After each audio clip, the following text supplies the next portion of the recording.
Hello future home buyers in Hello Kabahay. So yan, na-miss nyo ba kami? Ayan, sobrang naging busy this past few months. Sobrang daming ganap sa buhay. Pero sa pagbabalik namin, meron kaming bagong project para sa inyo mga kabahay. Fresh na fresh, napakaganda ng bahay, ang laki ng floor area, ang ganda ng location, and may option ka pa kung complete finish or semi-complete finish na 2-story duplex 2-rooms unit.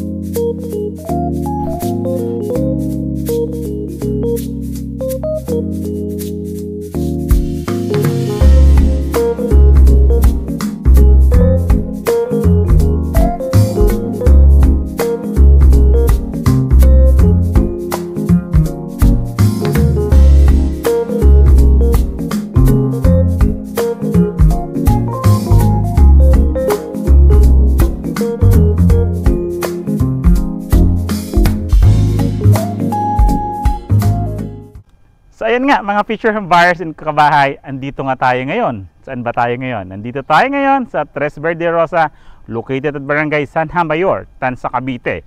So ipipictured natin is si Abby model na 2-story duplex na twin rooms unit nga po ito. Na may lot area, imagine that, 80 square meter, and the floor area 62 square meter, duplex siya na 62 square meter, di ba? Ang laki ng house area na walang-wala to sa iba. Mga ipinipictured namin, ang laki ng floor area nito, promise. May 2 bedrooms na ito pag complete finish turnover and 1 toilet and bath. It's either po sa inyo complete finish or semi-complete finish turnovers. Ayan, before po tayo mag-gas tour, again, I'm Randy Salvador. May wife si Julian Salvador. This 2024 kami pa rin po ang susi at tulay patungo sa pangarap nyong bahay. Tara, house tour tayo. So yan, ito nga ipipictured natin si Abby model na duplex unit.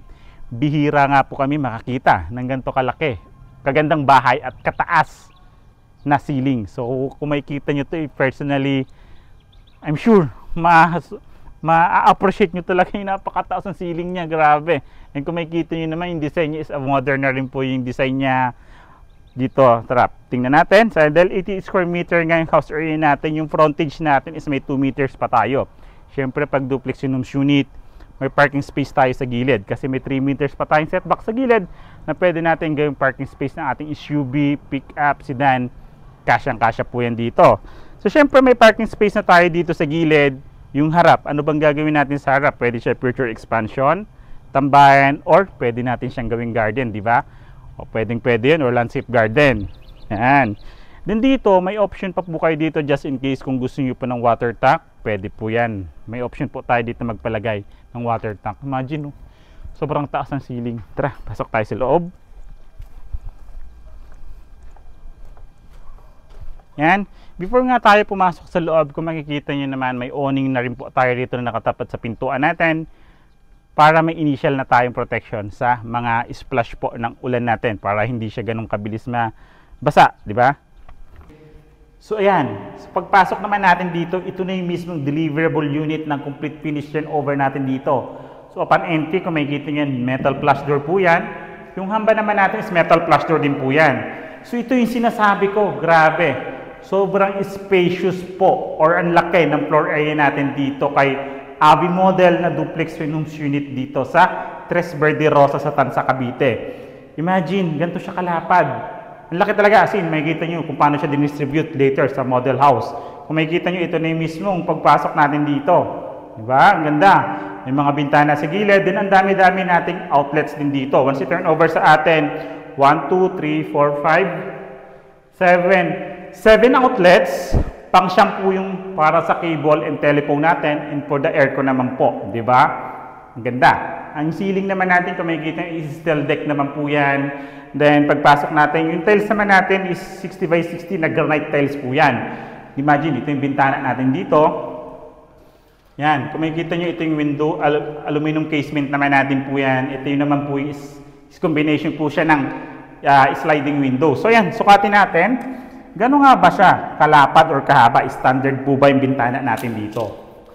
Yan. 150 cm. Hindi siya standard. Lagpas pa siya sa standard ng mga bintana natin. Diba? Yung haba niya naman is 150 cm din. Diba? Imagine that. Ganyan kalapad yung mga bintana natin. So, well ventilated at ang ganda nangyari. Ngayon, sukatin naman natin yung pinakalapad at haba ng ating bahay po. Yan. So, yan. Kung makikita nyo, yung pinakalapad ng bahay natin is 5 meters po yan. 5 meters. Haba pa lang yan. Diba? Kasi kung dito naman, yung pinakahaba naman ng bahay natin, sukatin natin is, yan, 6 meters naman po yung buong kahabaan ng bahay natin. Bihira po yung gantong may mga bahay or floor area dito. Then, kung makikita nyo, may 1 toilet and bath po tayo rito. So, check natin yung toilet and bath. So, ito yung 1 toilet and bath natin dito, kung makikita nyo po, yung ceiling is naka-hard deflex na po siya. Then, yung tiles natin is 60 by 60 na granite tiles sa wall and flooring. 5'7" po yung height ko, halos hanggang dibdib ko po yung tiles. Ganyan siya kataas. Then, yung mga toilet pictures naman natin, complete na po yan. Water closet natin, dual flush type na yan. Lavatory, shower head, di lang po nakalagay. Pero meron po. Plastic naman po yung pintuan natin. And may bintana po tayong awning dito for the ventilation po ng toilet. Then, kung makikita nyo, hindi nga natin nakita yung lavatory. Lavatory, kitchen countertop. Nasaan ba siya located? Nasa likod po. Yan. So yan, this is our kitchen countertop dito sa likod. Kung makikita nyo is, ito po yan. So 60 by 60 na ganito talaga si kitchen countertop natin. Stainless sink. Then, meron din po tayong faucet dito. Gano'n ba kahaba? Kasi lapad-lapad ng kitchen countertop natin dito. Yan. 174 cm po yung haba ng kitchen countertop. Yung lapad naman natin is parang isang tiles 60 po. Yan. Ito yung kagandahan dito. L-type natin. Extend natin yan. So, ang laki. Laki ng kitchen area natin in the parking space papunta ron. Tara po, pasok tayo. Ayan, proceed tayo sa second floor. Pero before tayo mag-proceed sa second floor, isa rin po ito sa pinakamagandang highlights or pinakamaganda sa gawa ng bahay po na to.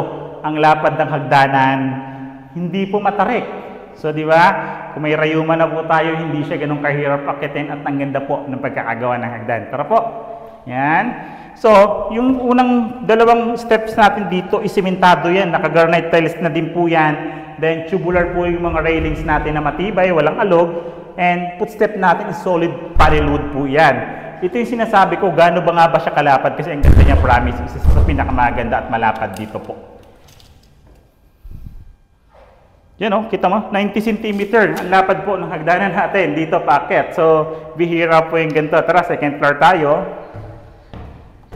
Then, pag-akyat natin sa steps na yan, meron pa tayong another parang flat na form dito na pag-i-stayan pa natin kasi may highlights lalo yung hagdanan kung gaano kaganda. Tara po. Yan. This is our master's bedroom naman. Kung makikita nyo, ay master's bedroom, second floor. So, 2 bedrooms po, isang master's bedroom at isang for guest room or sa anak natin. Tara po. Yan. Itong second floor natin, pinturado na rin siya. Hard deflex na rin. Naka-granite tiles na rin po siya na 60 by 60. Ang laki, sobra, ng ating master's bedroom. Nalobat po yung panukat ko. Hakbangan ko na lang. 2, 3, 4. 5 hakbang ko po yung haba ng master's bedroom. 1, 2, 2 at kalahating hakbang ko naman for lapad. Then, may bintana po tayo ditong dalawa. Isang awning type window at isang sliding window naman po yan. Kung makikita nyo, yung lapad niya is 90 cm. Yung haba niya naman po is 155 cm. Same size po siya nung sa baba na ating na awning type window. Sa kabila naman po ito yung bintana natin. So same po siya. Now open po ito, then sliding po itong kabila. Ay, ito. Yan, diba? Ang ganda. Ngayon sukatin natin kung same size din po ba siya sa baba. 150. 150. Same size lang po siya. Yun na may kagandahan. Then each rooms po dito, may provision na siya for window type aircon na butas. Tatanggalin lang natin na cover and may outlet na po. Diba? Ang ganda. Tara po. Then dito, bago tayo proceed sa second bedroom, kita nyo parang may hallway pa siya rito. Pwede tayo maglagay ng altar dyan. Bintana kasi siya parang source of natural light siya dito. Diba? Second bedroom. Yan. Dito sa second bedroom naman natin, hahakbangan ko na lang uli kasi lobat na nga po yung panukat. 1, 2, 3, 4 na hakbang. Yung haba. Yung lapad ko naman, palapad naman po is 2.5 hakbang din po. Same din po siya, may bintana dito na aluminum, sliding window din po yung bintana niya rito. So each rooms po, kung mapapansin nyo, is pareha siya well ventilated po. Yan. Yung sukat niya naman, 120 cm. Ito yung standard natin na bintana. 120 cm. Yan. 120 cm po. And room na to, may provision din po siya for window type aircon na butas and outlet. Hard deflex na din po yung ceiling. So yan. Excited na ba kayo pumunta sa dress-up unit? Tara! So ayan, picture home buyers. So nakita na nga natin actual deliverable unit ng complete finish over na duplex. Sa model house naman po tayo. So ayan, tulad nga ng sabi ko, naglagay lang tayo ng garden dito kasi may parking space na tayo sa gilid, di ba? Imagine that. Tingnan nga natin. Tara, misis. Nakasemento na to eh. Yan. Yan, sementado na siya oh. Di ba? Yung space na ganyang kalaki. Di ba? Naglagay tayo ng garage dito. Lawak. Tara, punta tayo sa loob po.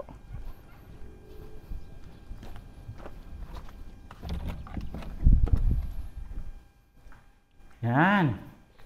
So this is our dress-up unit naman po. Kung makikita nyo, ang lawak nga, di ba? Pagpasok mo ng pintuan, ang laki pa ng space natin dito. Oh.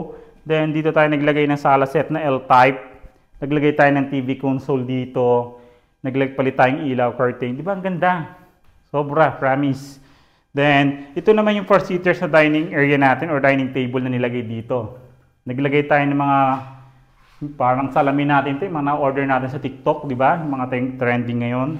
Then, naglagay tayong shelves or cabinets dito. Nilagay natin flower base. Ganda. Tabing area natin, misis, no? Okay. Service area, wala naman po tayong binago. Sa toilet naman po, ito po. Yan, sa toilet natin, naglagay tayo ng shower curtain, towels, then same lang po, almost the same din naman po siya. Then proceed tayo sa second floor. Yan. Dito pwede siyang idea oh, yung circuit breaker natin tinakpan siya ng frame. Tara po.